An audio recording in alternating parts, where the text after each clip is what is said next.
luck in your next fight. I've always wanted to be heavyweight champ. Who's your daddy? Okay. Ali Abdelaziz also weighing in. Let us move along now and say hello to our next guest. And I appreciate everyone who has been tuning in. What a great day it has been right here on the very first episode of Ariel Helwani's MMA show. And I said I wanted to have all the biggest names. I wanted to have the champions of champions. And I wanted to have the man who will be defending his belt once again on July 7th in the co-main event of UFC 226, Hawaii's own, the man who will be going to the 9th Island to defend his title, the one and only Max Holloway. He joins us right now on the phone. Max, are you there? I'm here. What's up, Ariel? How are you, Max? I'm good, man. How you doing, man? Thanks for having me on the first show, man. This is huge, and it's just cool, man. Congrats again on everything. Thank you so much. It was very nice of you. You sent me a really nice text message. I really appreciate it, and I appreciate your support, and it means the world that you'd be on this first episode. So thank you, really, truthfully, and especially so close to the fight. So I know you're very busy. Let's get right into it, Max. Here we are. You're about to fight in less than 2 weeks, but of course we saw you not that long ago in Brooklyn. That fight never came to fruition. We all know the story. I'm wondering, how long did it take for you, Max, to get over all of that? What a crazy week it was. You get the call, you go to the Brooklyn, you try to make weight, it doesn't happen, the fight doesn't come, you think you're about to make history. Like, to just get all that out of your system, how long did it take? Like I said, man, that shit was depressing, man, for sure. Took, the matter of months, 2 months, March and April, 2 fights got taken away from me. I had no control over it. It got literally taken away from me. So it was kind of depressing, but things happen. Everything happened for a reason, and we're here now. We're here now. I can't be more excited. We're 2 weeks away from continuing the blessed era, and I can't wait. Do you feel like you're over it, or do you feel like you'll only be over it once you actually fight and get another one out of your system? I'm over it. It happens. Whatever. It happened. There's nothing. You don't cry over spilled milk. We took our shot. And things happen, man. So I'm cool. It is what it is. At least now we know about that. With that whole situation, we approach it a little bit different now. So I'm fine. Which situation are you talking about? The whole situation with with the commission and this and that, and being doing certain stuff outside of camp. So it's super cool. It was a crazy experience, and we're ready for it. Is that still something, though, at some point soon you want to explore going back up to 155? Yeah, the move to 55 is always there. The change in weight classes, it ain't so simple how everybody think it is. But with the move to 55, the question would be who I'm fighting. Who would I fight at 55? It's a log jam right now for like the past 2 years at 55. That's no disrespect, but that's what it was. It's crazy right now. And UFC knows that keeping me at 45, we keep things moving. So, whether it got to be business or not business or not even business, it comes down to medical reasons too. And of course, how many more guys is left for me at 45? So, all these things we got to be considered by the UFC and me. But right now we got Ortega, and that's the full focus. And how is the cut down to 145 going this time? The same with every other cut, man. I feel great. I feel great. Never had a problem making 45, and I got the best. I got the best team. The Lockhart and Leaf system. Tyler Mitten. The melee way be with me. The last 4 weeks, been getting irritated from him cutting my meals, but it's great. The guy's still feeding me well, so I ain't got no complaints. Is it nice that DC is fighting at heavyweight this time? So I'm assuming Tyler doesn't have to be with him. He could be exclusively with you. Yeah, me and DC we had an eat off, and I won. So he had to stay with me. So Tyler got to stay with me. But me and DC talked about it. We actually talked about it when I was ready with the Ultimate Fighter. It was like, oh, what if we fight on the same card? Blah blah. And then we texted a little bit about it. He said, yeah, I'm staying at heavyweight, so it's cool, man. I'm not cutting weight. So if we ever get on the same card where he got to go back to 205, I might have to get Lockhart there. Might have to send someone else. But right now I got Tyler, so he knows the groove. He knows my training camp. He knows the ins and outs with me. So life's been great. First time, and I know it means a lot to you if you can't fight in Hawaii, to fight in Las Vegas, as you refer to it, as the ninth island. You were supposed to fight there in March, of course. Do you get the sense with your fight with Brad Tavares? I mean, there's really a big push as far as Hawaiian MMA is concerned. Yancy Medeiros, of course. You guys always do well when you fight together. Do you get the sense that there will be a big Hawaiian contingency at this card, and maybe even Friday night as well? Yeah. You know what? I think so. We got a couple of Hawaiian fighters on the Tuesday fight, too. Oh, that's right. The contenders in Hawaiian. So, you know, the Hawaiian wave is coming. It's coming, and it's coming in hard, you know. In Hawaiian history, you know, King Kamehameha is famous for uniting the 8 islands. He made all the islands one. With this fight in Vegas, we're about to unite the 9th island. So get ready to bless yourself. Wow, that is amazing. And you go to him regularly, right? That statue. I know you go before, like right before you leave, but you check in with him as fight camp rolls on. All the time. You know, we check in. I check his statue all the time when we're out of camp too. You know, stop by. It's a spiritual thing, you know. And yeah, you know, we're gonna have a King's meeting. I leave tonight. I red eye out. You know, I gotta do some media. UFC got your boy doing media all the way in your neck of the woods in New York. So, yes. We leave tonight. So I gotta have a King's meeting, and then you know, on to the next. You know, pick his mind, let him know what's going down, let him know that we're taking over another place, and you know, and come back home with a gold belt again. What is that? Could you tell us, like, what is that conversation like? Like, do you actually converse with him with the statue? It's a spiritual thing, you know. It's there's this thing in Hawaiian called mana, and it's spiritual power. And you know, it's just like praying to anything you believe in.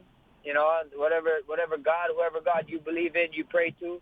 You know, this is one of the gods I believe in. You know, it's one of the people I believe in. It's the one of the persons I pray for too. The ones I ask for help, and that's what we do. Wow. Okay. And then, but you're not going from New York to Vegas, right? You'll go back home and then you'll go to Vegas. No. Right when we leave tonight, we're going to New York, do media, and then we're going straight to Vegas, and we just stay out there. We usually fly out early anyway, so it kind of actually lines up with us going early to the fight. We just got media. You know, I'm a champion. It's a job. A lot of people want to be in this position, but they don't understand what comes with it. You know, and media is one of those things. So. You know, this is what we got to do. This is what champs do. This is what, to be the best, you got to beat the best, and the best is blessed. Do you feel, so we just had Brian on not that long ago. He says he feels like this is one of the biggest featherweight fights of all time, featherweight title fights, the biggest since Aldo versus McGregor. Do you share that assessment with him?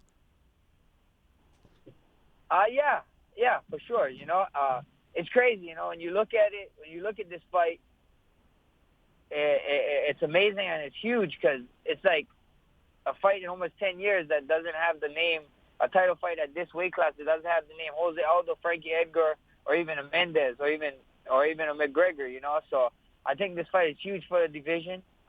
Me and Stuff is the young cat. Me and Ortega is the young cat, you know. He got a great team, I got a great team, but the blessed is still blessed, so... We got to see me July 7th. Considering, I mean, you have fought a who's who at 145, and of course the longest reigning king. Where do you put Brian right now? Like the Brian Ortega that you're going to fight on July 7th. In your opinion, is he better than the Aldos of the world? Is he a notch below some of the guys you fought before? How would you assess where he's at right now in his career? You know, I don't know. That's not my job to do. I don't assess fighters. That's your guys' job. You know, I tell you what, we're about to find out July 7th. Don't miss it. Tune in live on pay-per-view. Yes. You guys are about to see a super fight, and it's not. We're not only talking about the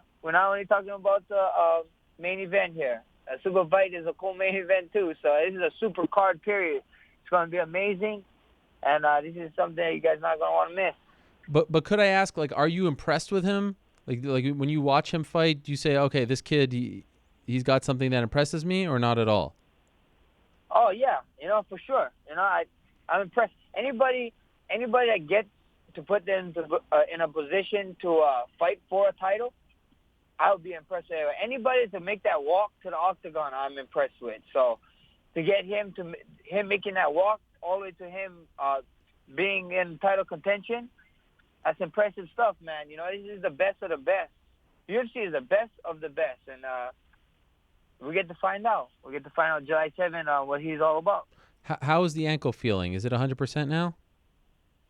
The ankle is 120%. I got some of the best docs, performance doctors. I had the best ankle doctor in Hawaii working with me, and I felt great. I told you guys I felt great for that Khabib fight. I felt awesome on it, and it was moving. But the only real way to find out is to go live speed. Yes. July 7th. We're about to find out, so don't miss it, guys. Don't miss it. This is going to be an amazing card. I can't wait to fight. By the way, have you ever allowed yourself to go back and watch that Khabib versus Iaquinta fight? Not really. I didn't even watch it. Yeah. I still didn't watch it. I had no interest. The only thing that matters with that Khabib fight is,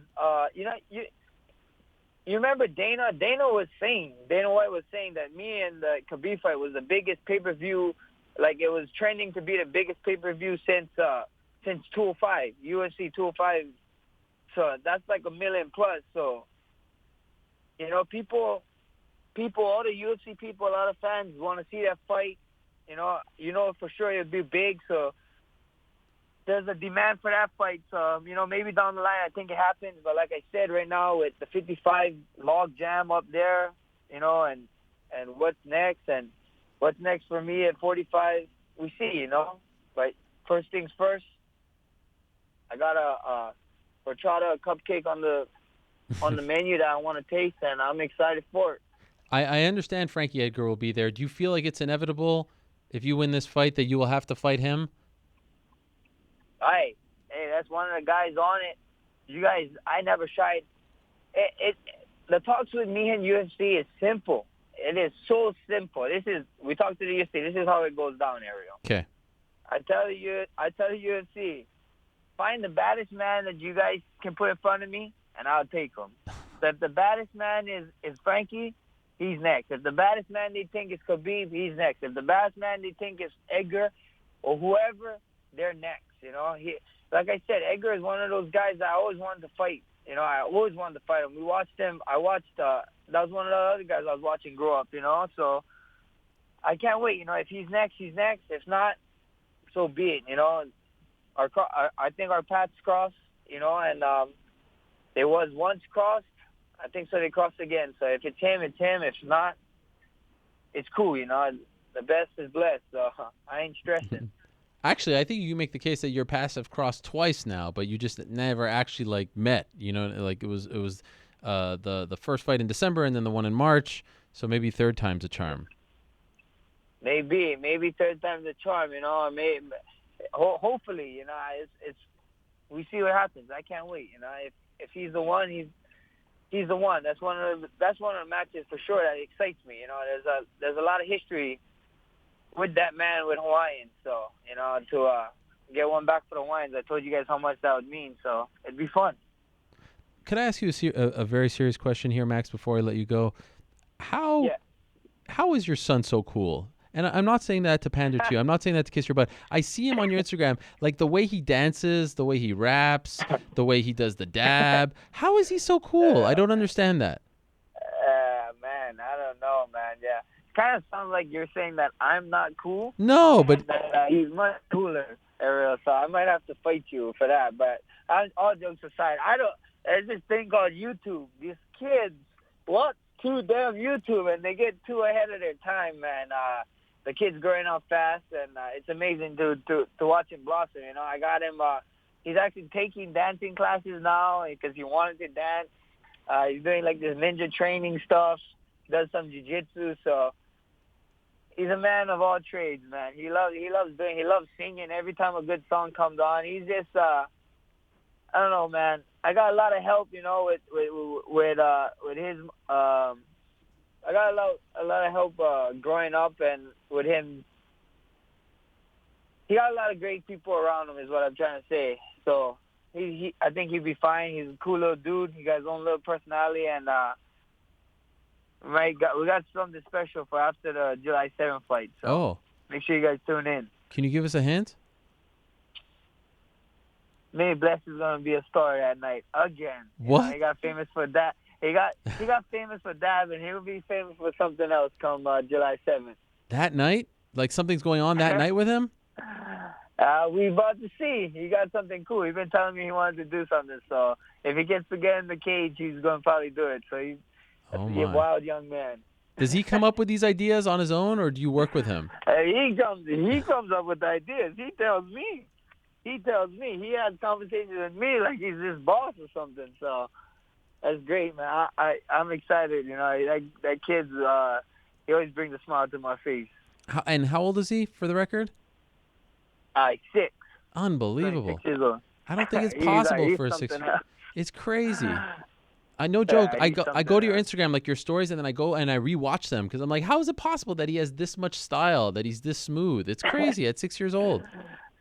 I don't know what it is, man. He's a special kid for sure, man. You're the man, Ariel. Yeah, I love that kid. Wow. And he'll be at the fight, so that's good to know. He'll be there front and center. Yeah, he'll be at front and center. He probably, I don't know if he's going to be dabbing. He's been getting over dabbing lately, so he might have something else that he might be doing behind Anik them or whoever's calling the fight. I know you're big into gaming, but have you allowed him to do the Fortnite thing? Like my kids, I have a 6-year-old too. He asks me about it, but I'm trying to delay. Have you let him do it yet? Yeah. You guys gonna the Fortnite, man. Yeah, he loves it. He wants to play with me, but I get mad because I want to try to win, and like we don't win a lot of times with him because he likes to pick up the good guns and use his shitty ones. So I get really mad at him. I'm like, what are you doing? It's like, I just wanted to make it harder, he said. I was like, this kid is unbelievable. Is he addicted to it? Because that's my fear. I feel like my kids will be addicted to it. No, he's not addicted to it. When I tell him to get off, it's time to get off. When he got his iPad and stuff, when I tell him to get off his iPad, he gets off. He listens. So it's he's not addicted at all. Actually, the Fortnite stuff, they actually like the Fortnite because he just likes seeing all the emotes you can do. The dances, they get new dances from that. That's one of the ways he watches new dance moves. Oh, that's that. So now we found out that's the sort of inspiration behind the cool moves. Yeah. Oh, yeah. That's for sure. One of the reasons why he be doing cool moves is because we see emotes on Fortnite. You can thank Fortnite for that. Wow, I had no idea. Okay. Well, now I need to. I guess I need to expose my kids to Fortnite so they be as cool as your kid. That'd be funny. Your kid is awesome, Ariel. Yes. You, man. Thank you, Max. I appreciate this very much. Thank you so much for coming on the show, and I look forward to your return. I really do. I can't wait. July 7th, what a fight. You and Brian have set it up perfectly. July 7th, Las Vegas, UFC 226. One of the biggest fights in UFC featherweight history. It's going to be incredible. It's Max Holloway versus Brian Ortega. Safe travels, Max. We'll see you out there in Las Vegas. Thank you. See you there later. All right. Appreciate you coming on. There he is. Max Blessed Holloway joining us. So there you have the entire picture.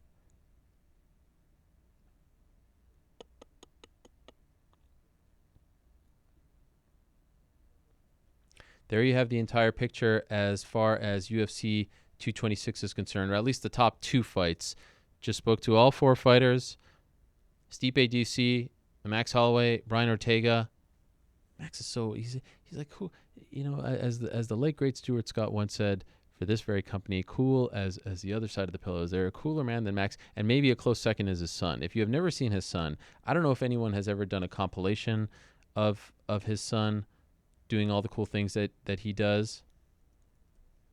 And I wouldn't suggest, I don't think that that's the kind of thing that we should be promoting. But his son is just so freaking cool. He is just such a cool kid. And I'm not just saying that. I'm not trying to be cute here. He is so smooth. It's amazing. Even the way he does the dab, he just does bang, out of nowhere. It's incredible. What a character. All right. So that is the story as far as 226 is concerned, but we are going to talk a little more 226 later on in the program. We'll talk to Derrick Lewis about his fight coming up, and he is fighting, of course, Francis Ngannou. And we still have a lot more show to go as far as non-226 fighters are concerned. Lyoto Machida, Josh Barnett, Kayla Harrison, Leon Edwards. But now, let us go to the magic of Skype and welcome in one of my favorite interviews in the history of the sport. I've said it time and again. They don't get more honest. They don't get more authentic. They don't get more forthright than the former UFC light heavyweight champion, Sugar Rashad Evans. He is kind enough to be joining us right here on the debut episode of Ariel Helwani's MMA show right here on ESPN. Hello, Sugar. What's up, my man? Hey, what's up, Ariel? How you doing? I'm doing great. Thank you very much for joining us. It's great to see you. It's great to see you smiling, Rashad. Everything good? Yeah, everything is great, man. I just took some time off to, clear my mind out and just allow myself to allow everything to sink in. So last time, of course, we saw you in action was June 9th. Where are you right now, Rashad? Are you in some kind of office? Did you take a new job or something? Yeah. I'm in the office. I'm in the office. You got a new job now or something? No. I'm just I was at this office and I was like, oh man, I got to do the interview because I'm in Chicago, so it's 1 hour behind. So I almost forgot. Oh wow. Okay. Well, thank you for doing this wherever you may be. I appreciate it, Rashad. So yeah, we did see you last in Chicago, June 9th, UFC 225. Unfortunately, it didn't go your way. You know all about it. 2 weeks later. And I know a lot of people were wondering about, what you would decide, where would you go 2 weeks later. How do you feel about the state of your career? How do you feel about things? I feel pretty good. It took some time for me to settle my feelings and just get my mind around, everything that happened and just be honest with myself. And, I feel like I've, thought about things and I feel like I've, had the time away with my own thoughts, not anybody else's thoughts, to make a real evaluation on what the next step is. Do you know what that next step is? Yeah, man. I'm gonna retire. And it's just so much that goes into the whole to it all, But at one point in my life, I felt as if fighting was everything. It was everything. But now, I put life second. But now life is taken over, and now fighting is become second. And competing in a sport like mixed martial arts, where you have a lot of guys who, haven't been to the top of the mountain and haven't experienced the things that I've experienced, they're really hungry for it. And me, I was just lukewarm. I've been through, a lot in the sport. I've fought a lot of fights, and I don't look at the sport the same way. What is it like actually saying that I'm retiring? What's it like actually verbalizing it? It's hard, man. It's hard. It's like I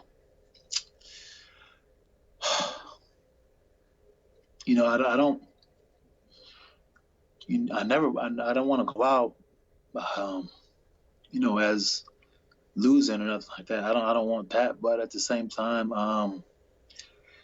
it's what I need. It's what I need to do because I feel like I have other things in life that are calling me to do, to go to, and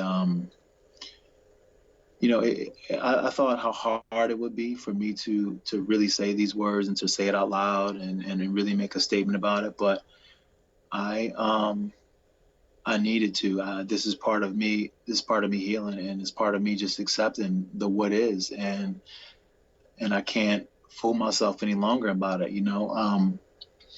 The hard part about it is the fact that physically I still feel fit enough to compete.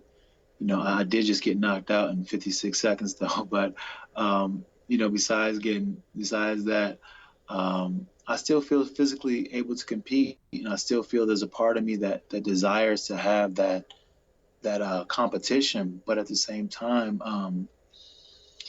I just don't have that in me no more to wanna do it again. Did you know that night in Chicago on June 9th as you walked out the cage, did you know that was it, or did you need some time to come to that conclusion? I kind of felt it was it. I always said to myself, when it's time, I'll know. And I always prayed that I would know when it's time. And when I walked out, I knew. I knew. But it took me weeks to really admit it to myself. How did you come to that conclusion? Like that process of saying, okay, I'm ready to actually share this with the world. How did you do that? Um, I just been, just been trying to be honest with myself and really just trying to shed the weight of that feeling of losing and having that embarrassment and everything around it, because when you have a fight and you lose a fight, you're only as good as your last performance, and for a while that kind of sticks with you.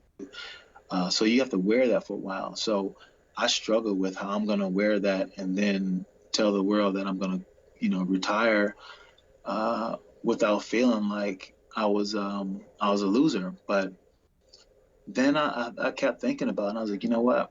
I did a lot in the sport, and I just, my feelings and where I'm at in my life is at a different stage. And as a 38-year-old man, I didn't know how long.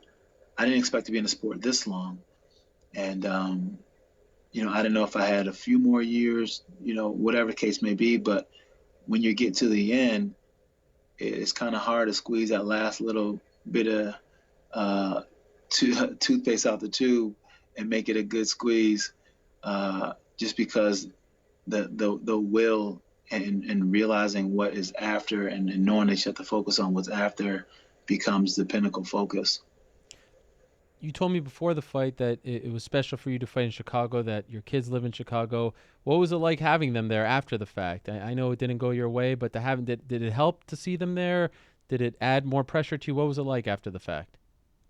It helped, to be honest, and I'm glad that they seen it, and I'm glad that it was raw like that, because at the end of the day, their dad has always been on the road traveling, and it's really hard to teach kids what that sacrifice is like. And when they got to see that, they understood what it was that dad was doing this whole time. And they'll never forget that feeling, and they'll never forget what it means to sacrifice. I know it's not the ending that you wanted, but do you feel like you won't have regrets? Do you feel like you can leave your sport with your head held high? Do you feel proud of what you have accomplished? You've accomplished it all, and I've said this to you privately. You are a trailblazer. You are a pioneer in the sport. You won the Ultimate Fighter Season 2. You won the light heavyweight championship. I mean, you blazed the trail, and I think back to that guy on Tough with Matt Hughes, and they called you cocky, and we didn't know what you would turn into, and you were kind of ruffling some feathers, and you freaking went out there and you won the belt, and then you won big fights after, and you knocked out Chuck with all that. Do you think about that now, or are you such a competitor that you're thinking about the last few fights?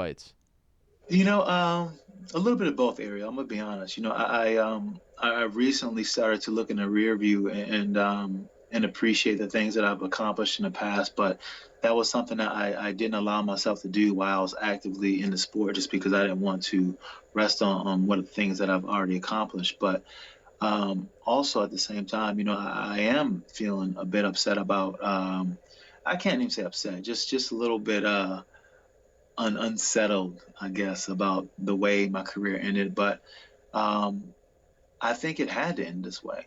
I think it had to end this way, and because I don't know if I would have stopped if it didn't end this way. And having it end this way, it was hard, but there's no mistakes in life, and it was necessary. And I trust the process of life, and I trust the universe, God, and I know that whatever happened was the best thing for me. Did health come into play at all? Did you feel like for your health it was best to move on? Actually no, and that's the thing about it. I still feel healthy. My knees are still a bit sore, but I've been I've been competing since I was 11 years old, doing something physical. So, it was gonna go at some point, anyways. But health wise, I feel okay. My mind feels pretty good, um, and and I'm very fortunate for that. So, you know, I was very lucky to be able to compete at the level I did for so long, and walk away feeling like I do right now. I know you have a lot of famous friends. Do you reach out to any of them about what it's like to say goodbye and what life is like not training You for a know, fight? I thought about it, but I just wanted to sit alone with it because at the end of the day, everybody has their own experience, and I didn't want to judge my experience based off of what they did. Maybe now that I've had this conversation and it was my own decision to do it, I think I will call some people up when I get that itch because, I just fought. So right now the itch isn't high, but my fighting timing, I'm gonna probably feel like in, September, October, November that it's time for me to go again, and I'm gonna probably, start having them phantom pains of missing a big fight and having that feeling in my life, because fighting for me, it was a spiritual journey for me, to go out there and face my fears and put myself through hell every single day and do it just for a moment of glory, and for me that meant the world.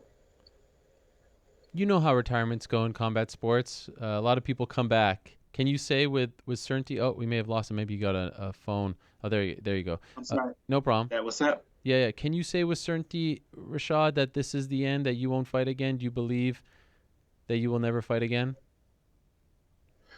Um, I can say for certainty that I won't fight again, just because like I feel like I feel like there's other things in life that I want to do. I know there's other things in life that I want to do. I lived for myself for a long time. For a long time I lived for myself, and it was just part of the sport. But now I think it's time for me to do things for other people before I leave this earth. I want to do something great. I want to do something to help out people. I want to do something to make an impact in a way that really changes lives. There's a lot of kids that I feel that I can help. Kids in the inner city, just people all over the world that I feel like I can do something for, and I think that's probably better use of my services. That was actually my next question. What is the plan for next? And maybe you don't have a plan, and that's totally fine. You could take a year off, 2 years off, but what would you like to do post fighting? I don't have a plan, and I've been trying to tell myself to stick with that, to not have a plan because I don't want to feel that anxiety. I don't. I'm just enjoying this space right now. This space of just of just just I guess you know um, just cathartic release of everything that I've had in the sport. I feel like if I put on my plate something I need to do next, I'm just making another agenda for myself. And I want the next thing I do to be so authentic, like fighting was so authentic. So I'm gonna take my time with it, and I'm gonna decide on what step I want to do. But I wanna work with some charities. Archipelago Group in Denver. I want to do some things with them, and I want to do some things in Chicago with some charity, and also with Justin Wren. I want to do some Hmm. charity with him as well too. So I just want to get back, man. As I said midway through, you became champions. You reached the mountaintop of your sport. And so when I ask you, like, what is your favorite moment? Like when you are, 60, 70, and you're sitting around with your grandchildren and they ask, Grandpa Rashad, Grandpa Sugar about his career and the favorite moment. Is there one that sticks out? And it may not even be when you became champion. It may be pre-UFC. I don't know. But is there one or two that sticks out that you can share? Yeah, my favorite moment is because it's really hard to say like what favorite moment in a fight because it all happens so fast. But my favorite moment is right before I come up from my crouch and then it goes black. not black to the point where I can't see no more, but where the person you're talking to now goes away, and that spirit that I have inside of me that loved to fight and had a lot of things that it was releasing. It got to release, in that moment of fighting, and that's why, and that was the thing about fighting. See, I'm not a fighter. I don't love to fight. What I love to do is I love to have that release where I I never had like that in anything else in life, and it was just a complete release. And I found that in fighting. And what makes me know that it's time for me to go is because now I found that release in just living, Hmm. and I found a peace in myself that I didn't have before. Wow. I'm happy to hear that. That makes me very happy for you. Do you have a favorite performance? Uh, Let me think. I would say the Chuck Liddell fight, and not just because of the way it ended. I love Chuck, and Chuck is one of my heroes, to be honest. But that was a fight that I I showed up. Hmm. That was incredible because I remember when they booked you against him, people were like, "Oh, Rashad doesn't deserve this," and then you knocked him out, Yeah, and then you did the heart thing. You remember? yeah, I do. They were interviewing me, acting as if like I didn't even deserve to fight Chuck. What did I do to deserve to fight Chuck? And I went out there and I had a great performance. But that was a great fight for me. That was a great time. It felt like you arrived with that fight, right? Like that you were finally here, and Yeah, that they couldn't deny you anymore. That they had to respect you. yeah, yeah. That was it. That was the exact feeling. That was the exact feeling. I know a lot of fighters consider you a mentor. Do you think that you'll be around the gym? Do you think that you'll be helping guys prepare for fights as well? Oh yeah, I'm gonna still be in the gym. I think now I'll be in the gym more because I don't have anything coming up. Hmm. And I'm gonna get that itch again, and then when I get that itch again, I train with a bunch of killers, and I go and spar with them, and they'll bruise me up a little bit, and I remember why I retired. I know this is all very fresh, but have you told Dana White this? And if so, what did he say?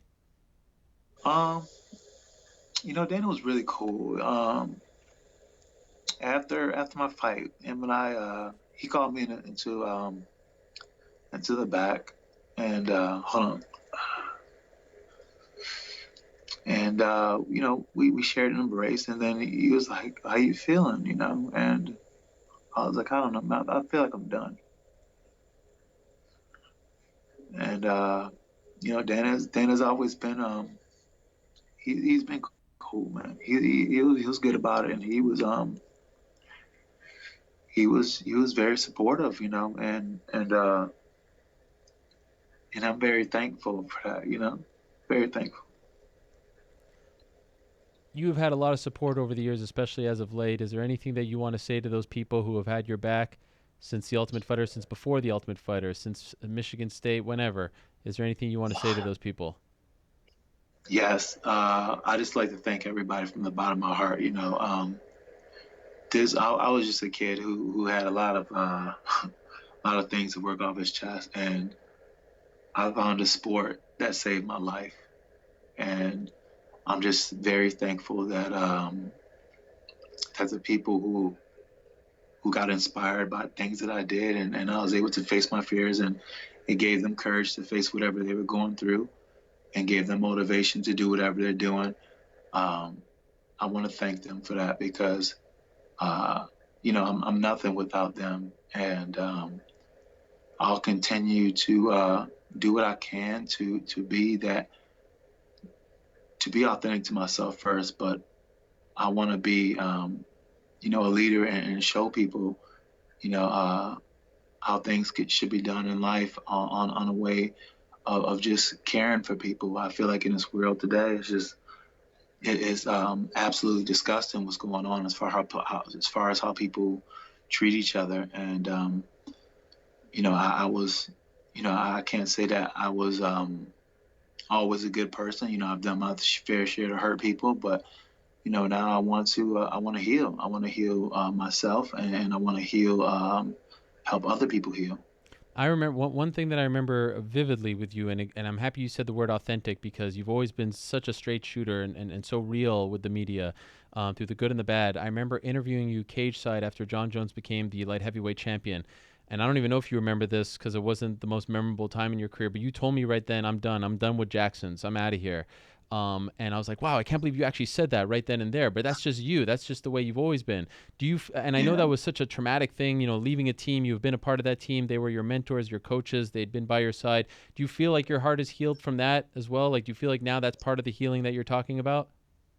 Yeah, my heart is healed from that. I have nothing but love for those guys, and I'm happy the way things turned out because all these things in life that were a hardship for me and things that was hard for me to get over, they turned out to be things that helped me grow and helped me become the person that I am today. And I won't trade the person that I am today for anybody, or for anything. I'll take it all, and I'll gladly have it all happen to me again, just so I can grow to be the person that I am today. And I'm thankful for Greg. I'm thankful for John. I'm thankful for Mike Winklejohn and that whole team. Keith Jardine and that everyone that was part of the whole unit at Jackson's. They helped me grow to be an amazing person. Of all the 13 people who are stopping by today on my first show, this one means the most. It is such an honor for you to come on here, Rashad, and to make this announcement. It is the biggest compliment anyone can ever pay us. So thank you so much for doing this today on this show. I really appreciate it. I know you could do this a million different ways. It really means a lot. And I hope sincerely, Rashad, that you are leaving with your head held high. You have nothing to be ashamed of. You have had an incredible Hall of Fame, first ballot Hall of Fame, legendary career. You have done what people can only dream of. And you, my friend, are the gold standard in this sport. The way you fight, the way you conduct yourself in and out of the cage. It has been an honor covering your career. And I can't wait for you to be around this sport from a TV perspective, from a coaching perspective. You're not going anywhere. And I just want to thank you for everything that you've done for us as media and for fans as well. The first event I ever attended as a fan, pay-per-view wise, was UFC 78 when you beat Michael Bisping in Newark. So it has been a long journey for you, my man, but I wish you nothing but the best in the future. Congratulations on an incredible, unbelievable career, again, that few can only dream of. And again, I hope you walk away from all of this very proud, because you did it. You accomplished it all. You had an incredible run. Thank you, Harry. I really appreciate it, and I'm very proud and very happy and very honored that I got to be on this show. And sorry for the waterworks, but this is a hard one for me today. And I'm glad I got to break the news with you. I appreciate you. I really do. Awesome. Thank you so much, Rashad. Enjoy your time. It's good to cry sometimes. It's all good. It doesn't make me think. Certainly, I know all about that. Thank you so much, my man. It's part of the process. Yeah, it feels good. We'll talk to you soon. All the best to you, Rashad. Again, congratulations. Thank you. Okay. Bye. There he is, the one and only Rashad Evans, announcing on this first episode right here on ESPN that he has officially retired. And what a run it has been for him. What an incredible run it has been for him. And I can't thank him enough for coming on this show. When he told me that he wanted to do that, I was honestly blown away. I really was. This is a man who has had a legendary career, an absolute legendary career in the world of MMA. When you think about what he accomplished on the second season of The Ultimate Fighter, coming in, and the way he ruffled people's feathers and they didn't like him, and the dancing and all that stuff, and then he goes on, he beats Brad Imes in the finale. He has that long run, the draw against Tito, but he doesn't lose until the Machida fight. He had already been champion. 13-0-1 was the beginning of his career. That was his record. He defeated Forrest Griffin at UFC 92. An unbelievable run with wins over the likes of Tito Ortiz and Phil Davis and Quinton Jackson and Chael Sonnen, of course, and Dan Henderson, and, of course, the great knockout over Sean Salmon, Stephan Bonner back in the day. Started his career back in April of 2004, ends his career in June of 2018. Like I said, a gold standard as far as fighting and just being a great human being is concerned, at least from my point of view. And for him to come on the show today to do that was really incredible. Really incredible. Thank you for that, Rashad Evans. That was a huge honor for me, and I wish him the best. He's going to be a part of this sport for a long time, whether it's from a TV perspective or a coaching perspective. He's going to be a part of this sport for a very long time. All right, we attempt to move along from something like that. The beauty about this show is that you don't really have a chance to catch your breath because the train keeps moving along. That's how we like to do it. Matter moments, we're going to be joined by the one and only Derrick Lewis. Like I said, he is back in action, UFC 226, July 7th. Francis Ngannou, one of my favorites in the sport. Both of them, as a matter of fact. This one has been brewing for quite some time. So let us attempt to go from Rashad Evans announcing his retirement to the Black Beast, Derrick Lewis. How are you? I'm okay. How you doing? I'm okay, although you're shaking your head. Why are you shaking your head?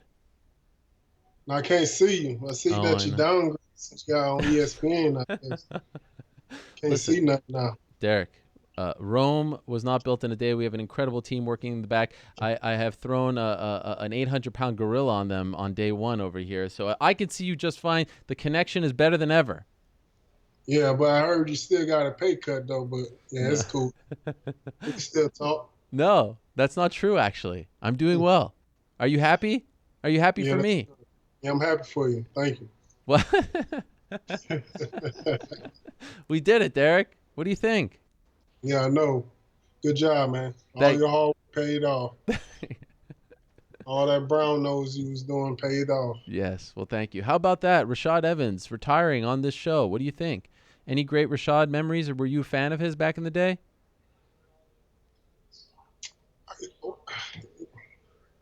What? How you gonna ask me something about like that? I never used to watch UFC. Okay. Until I got into the UFC. Never. Yeah. The only time I had seen one UFC fight is whenever Rampage had fought Chuck Liddell. And you knocked him out? Yeah, that was the first time I seen him. Why that one? Why was that your first? I don't know. It was the only thing I owned at the time. This whenever I was locked up, whenever I watched that fight. Oh. I think it came on UPN 20 or something like that. You watched it from prison? Yeah. And then you never said to yourself, wow, this is great, I'm going to watch more? It just kind of was on, and then you watch it, and then you moved on with your life? Yeah, I was interested more in boxing back then. Right. You still watch boxing now? No. But I heard it's a good fight coming on later this year. Which one? Wilder and the other guy from London. Joshua? Yeah. Is it a done deal? Yeah. Oh, wow. Did that happen today? Nah, I believe last week. Are you sure about that? I thought you were on ESPN. I thought ESPN would be up to date, man. Fox Sports had put me on the game last week. Yeah, I saw you. I guess he's still behind, man. That was nice. Look at you in the studio, fly you out there, LA. Did you enjoy it? Yeah, I did, but I'm still waiting on to get my money back from the damn hotel I stayed at. What do you mean? You know how they you put a credit card on file? Yeah. They took $500 off my out of my account for any kind of incidentals. Shit, almost a week and a half. I still haven't got my money back. Whoa. Might dispute their ass. You want me to put in a word? Yeah, put in the words. Send a message or something. Okay. It was nice seeing you on there. You had the polo on. You had the shirt. You did the rounds. It was good. I liked it. I feel like it was hard to get you to go in the middle of camp, to get you to go out there to do that. I feel like that must have been quite the chore for Lou, your manager. Oh, it was a stressful week, and I just needed to get away anyway, so it kind of worked out. How are we feeling? How's your back? Today my back is good. Yesterday my back was killing me. Really? Yeah. What do you do? What do you do when it hurts? Take the shots. And it only lasts for a week. And I'm due today for another shot. What is the shot? What is in the shot? It's magnesium. It's for inflammation. So when the back hurts, you get the shot, and then the swelling or the inflammation goes down? Yeah, and it only lasts for a week, though. Oh, man. So are you going to time it with your fight now? Yeah, that's what we're doing now. That's why I got to go again today, right after this. Has it hindered your training? Not really. I feel like I'm in more better shape now since I have been in my previous fights. I feel like I've been training all this year, really. Right. Since I got the news, really before I got the news, I was already training. So, I've been ready like 2 weeks ago. Okay. So at this and I'm real bored of training right now. At this point, you're kind of sick of it. You'd rather fight tonight. Yeah, I'm ready to go. Yeah. You think about Francis a lot? Like, are you tired of thinking about him? Of course, man. About that damn bell pepper nose ahead. I just punch it. Yeah, of course. This is what everybody I fight. I'm always daydreaming, memorizing their face or their technique or whatever, I'm always thinking. I think about them more than I think about my wife. Wow. Even during sex, I still be thinking about some other dude. No homo. Yeah. But with him, this one's different, right? I mean, like, you think about him a little more than this one's a little more personal. Is that fair? No? Nah. I think about him just as much as I think about everybody else. Really? It's 1,000 times a day I think about my opponent. I think about how I'm going to win, how certain situations will happen in the fight, and what I would do if I get hurt or whatever. I think about a bunch of different stuff. More pressure on you or on him going into this one? I believe it's more pressure on him because he's number 1. I'm number 5 or what. Yeah. And he's more close to the belt than I am. Right. And they pushing him a little more than they push me, I believe. Why is that? I don't know. Probably because it's a black thing, But they like them brothers. They like to push the brothers, then they like to push us. I'm part Jewish. I'm really trying to push the brothers more. Oh, I feel you. Yeah. You know how it is. We sign their checks, though. That's right. Which part is Jewish? 1%? You did that DNA thing? What is it? 23andMe or something like that? Yeah. That's cool. I didn't know. No wonder we have such a kinship. No wonder we have this connection. 4%, like Mike Perry say, 4% black. Yeah. It's another story right there. That's right. Well, we will go there on this first episode. I want to have a second. But what about your friend Mike Jackson? He did great, right? Yeah, he did good, I heard. I didn't watch the fight. What? I heard that he did good. Why didn't you watch as your teammate? Yeah, I know I don't buy pay-per-views. I usually go out and watch a fight if I don't have a fight book. But whenever I have a fight book, I just stay at home and I just watch the fights that's on Fox Sports. Wow. Even though, because I feel like this was a big deal for your team. I saw your coaches there and everything. You didn't want to go out of your way. No, I got bigger things to be doing than to be watching fights late at night. Okay. But I heard he did good. I seen the highlights though.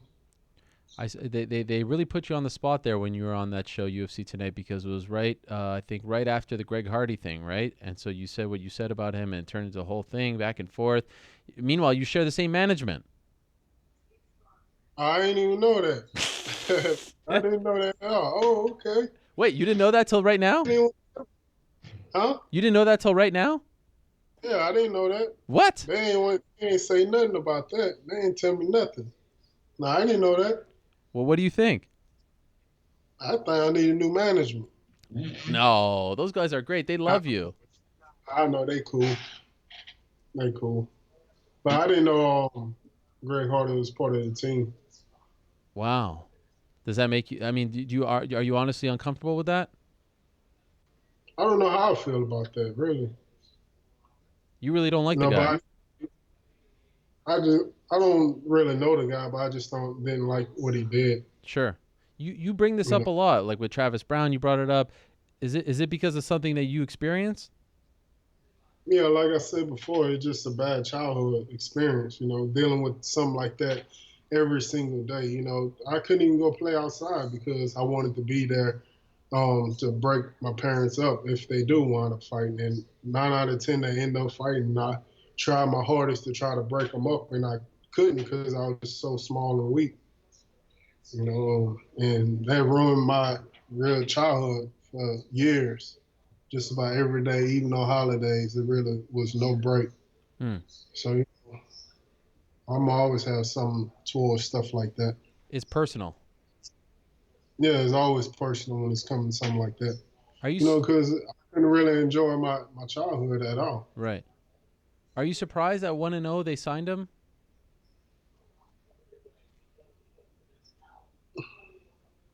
Not really. I think he got more than one fight. I believe he got 3 or 4 fights. Well, those are amateur, but as a pro, he's 1-0 now.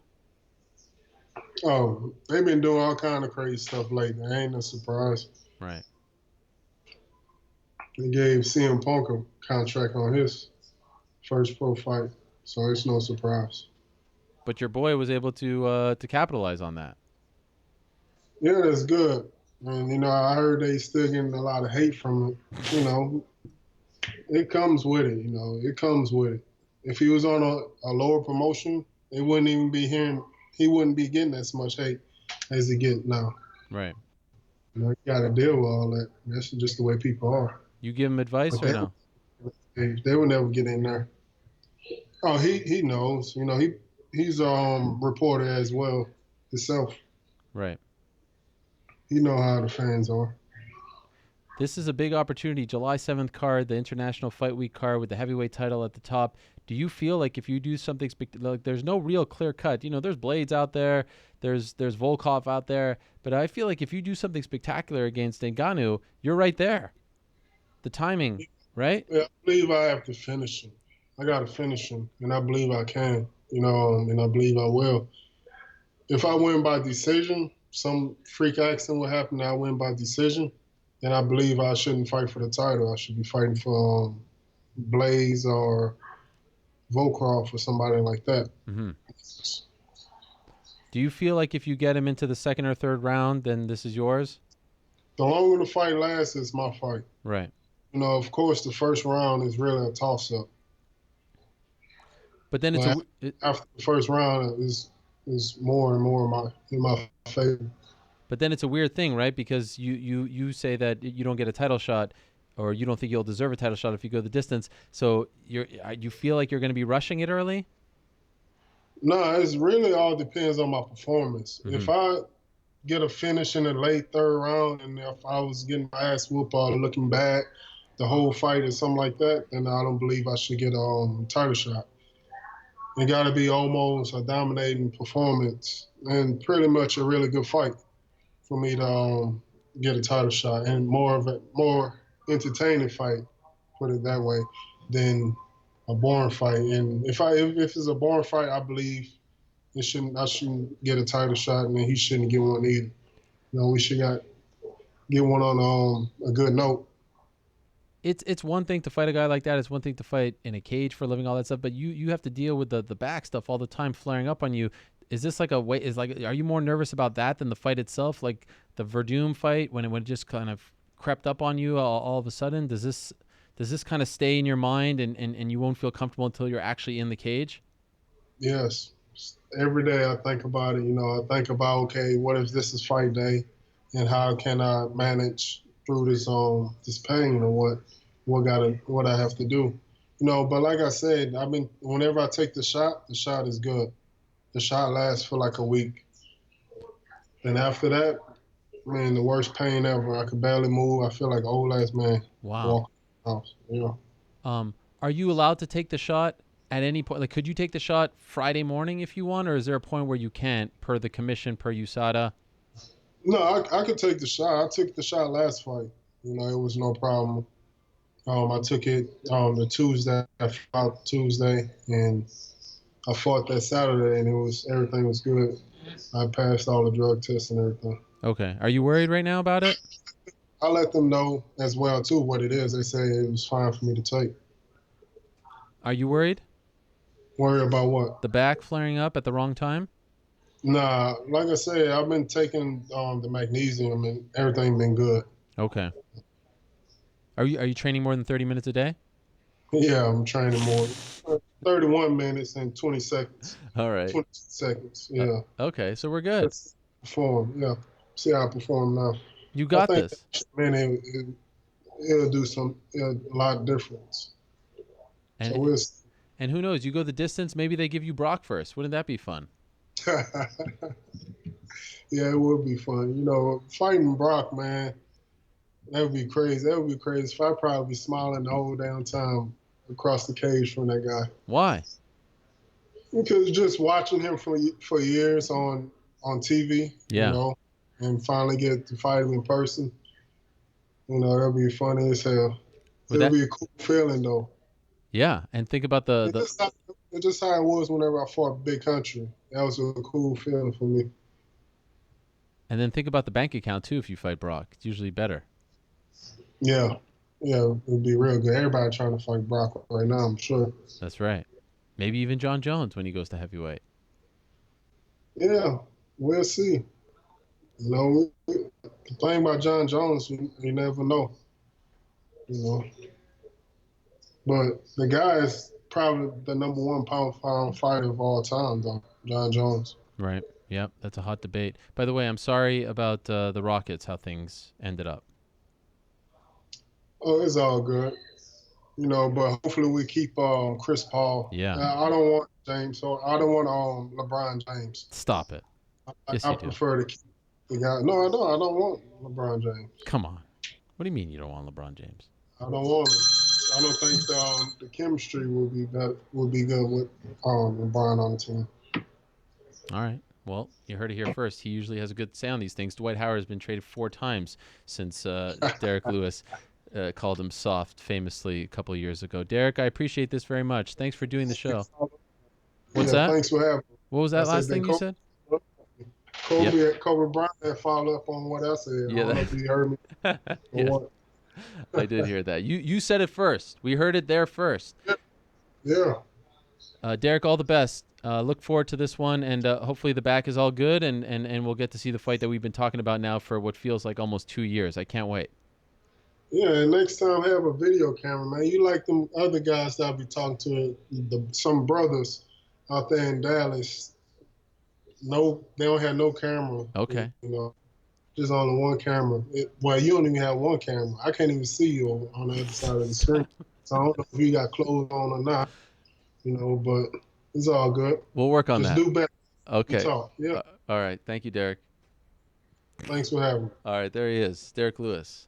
Always keeping us accountable, always letting us know when we're slipping. I appreciate that very much from the Black Beast himself. He returns to action on July 7th, UFC 226. Okay,